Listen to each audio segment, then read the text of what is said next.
Hey guys, today I'm going to show you the steps needed to install the Riva Racing Cavitation Prevention Pump Shoe Plug Kit. There are ways to make this kit yourself with tubes of caulk and a little more of your time, but I'll be showing that in another video. If you pull the throttle trigger on your ski to full throttle from a stop and your ski takes a long time to go anywhere, then you likely have a cavitation issue. You could have a damaged impeller, damaged wear ring, or voids and gaps in your pump or shoe components causing water or air bubbles to come in, disrupting the jet pump water flow from inlet grate to pump nozzle. These are the Riva install instructions in OEM Yamaha service manual pages to use for reference. If you need a copy of these for yourself, reach out to me on Facebook and I can send you a copy. The first thing you need to do is remove the pump shoe from the ski and clean it of excess dirt and debris. Since this pump shoe rear compression seal was damaged, I knew I needed to recreate it somehow. This sealing surface is actually very important and can be a source of major cavitation if not in place. If yours is fully intact, then don't damage it during cleanup. I just so happen to have a media blaster and I feel it makes cleanup a little easier, but you can also clean it up with a razor blade, pressure washer, and brake cleaner alcohol. This is how clean you really should get the pump shoe before you start installing the inserts. I'll be showing you what I used to recreate the rear compression seal later in the video. The next step is getting the inserts out of the box and laying them out in an orderly fashion next to the location where they go into the pump shoe. I'm going to install 5 of these pieces first, then I'll show you how to install the remaining 4 on this side. Hey guys, I'm going to continue with getting these inserts in this pump shoe here. I've already started with getting pretty much 1, 2, 3, 4, 5 those pieces in. All you really do is you just kind of just butter them up, I guess you'd say. You just kind of cover them with a little bit of silicone, the back side of them. It's kind of like getting them wet. You can kind of put it down in the opening, but all you're really trying to do is just get it to where it'll help stick in there once the piece is pushed in. You want to wipe off the excess because you'll be putting silicone over all of these surfaces when you're ready to put the whole shoe in. But all you're doing is just trying to get this, get each one of these pieces in, and just you want to make sure that they stay in when you get ready to put the whole pump shoe in the ski. This is a tedious process, getting all of the pieces in the shoe, but you just don't want any of the pieces falling out when you're installing it in the ski. So the next step, I'm going to go ahead and get these in. These are a lot bigger pieces, so you're just going to kind of just get enough silicone on it. You don't want to reuse anything other than really silicone. This is just a, you want to put silicone on a silicone product. So I just like to try to, get it worked in so it doesn't squeeze out a bunch or catch a lot of it when you're pushing it in.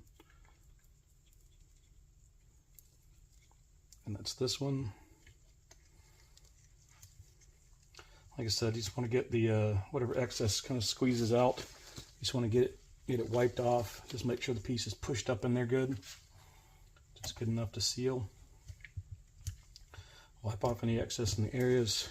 This surface right here, if you don't have a piece of felt along here, you're going to end up wanting to put something there, at least like SI 5900 or something that's a heavy duty sealant, because that's where a lot of the cavitation will occur from pretty much air sucking up in front of the pump. So you never want to have this bare metal right here. You always want to seal that. So all of this, these pieces that are going in here, they help to seal the voids of the pump. And the main thing is just making sure that you seal this portion right here too. So you have to have that sealed. Just going to keep on getting these in.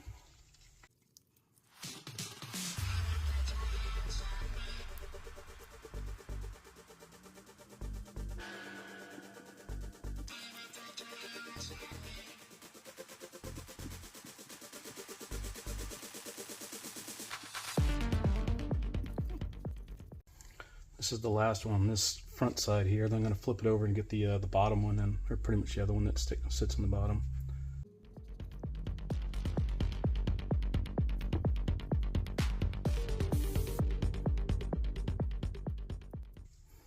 Okay, just going to lift this up so it goes right in there like that.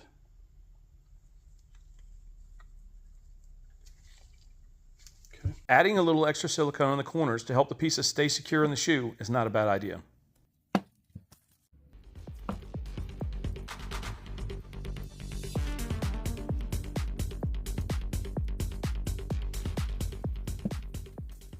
This is what this side of the pump shoe should look like when the inserts are fully installed.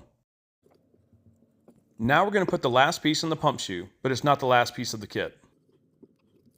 Since this piece is a little flimsier and bigger, I like to put a sufficient amount of silicone in the shoe, install the piece, and just wipe off the excess. The 4 main reasons cavitation will occur is if you have a worn or damaged wear ring, a damaged impeller, air leaks in the pump system, or you have debris in the intake or something wrapped around your drive shaft. Jetski cavitation is most compared to a slipping tire on pavement or a clutch slipping in a car. The symptoms you get when cavitation occurs is you get a loss of power/acceleration, reduced top speed, vibrations, unusual noises, engine over revving, and damage will develop over time on the main jet pump components.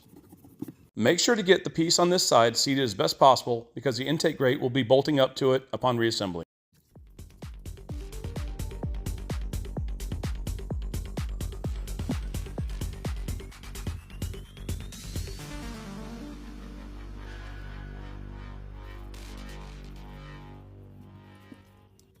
All right, that's the finished piece. I got this insert right here. We have this insert, this insert, this insert. 1, 2, 3, 4, 5, 6 there. And then we have this one here. That's this side that kind of covers the whole shoe piece. That's all of the pieces for the shoe itself. So we have 2 last pieces that go up on the ski. And so we'll be putting those on right now. They go up on the front part of the ski, or on the underside of the ski, sorry. We're getting those in now.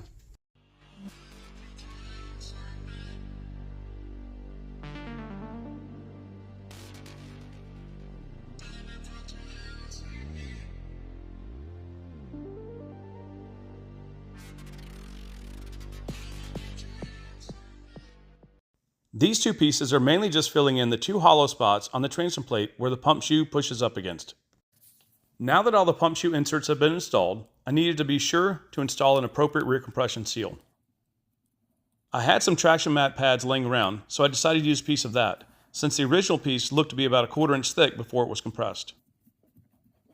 Since this part of the shoe is so important to seal up, my plan was to use the traction mat piece and sealant over the top of it. This is what the pump shoe should look like with the inserts in and a compression seal in place. Now it's time to prep the shoe with sealant and get it ready to install on the ski. The sealant I'm using on this shoe is Rhinzosil. It is similar to Loctite SI5900, but it is sold in smaller, more manageable tubes. Make sure you have all of the whole pump shoe mounting surfaces clean and the surfaces on the pump shoe clean before you start applying the sealant. Check out my description and products on this video for links to the products and materials in this video that I use and recommend.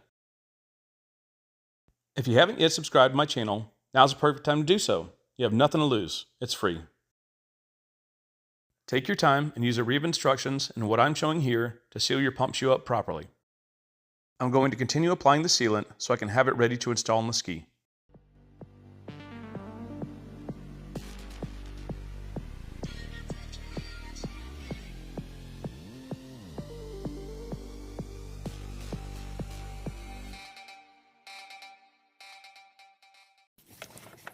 Any additional gaps you see, take the time to apply some sealant and seal them up, like this area I'm showing here.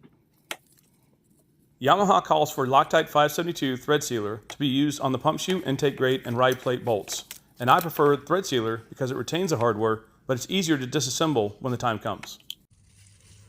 When you are ready to install the pump shoe with sealant, be careful when putting it up in place so you don't disturb the sealant before it gets to the surface it needs to seal to. Have your bolts ready with thread sealer so you can have one hand holding the shoe in place and one hand free to install the bolts to hold it up.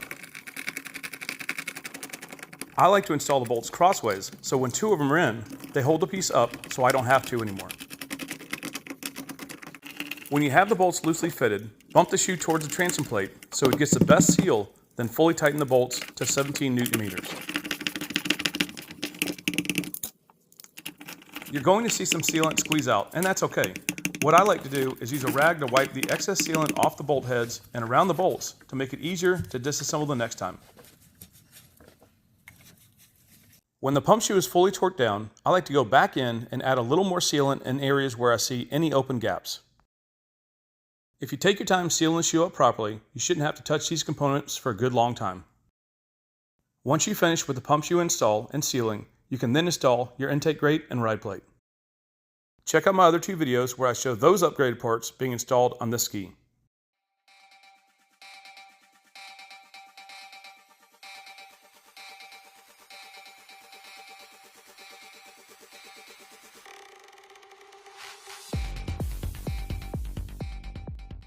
The last place I like to install a little sealant is right in this spot right here.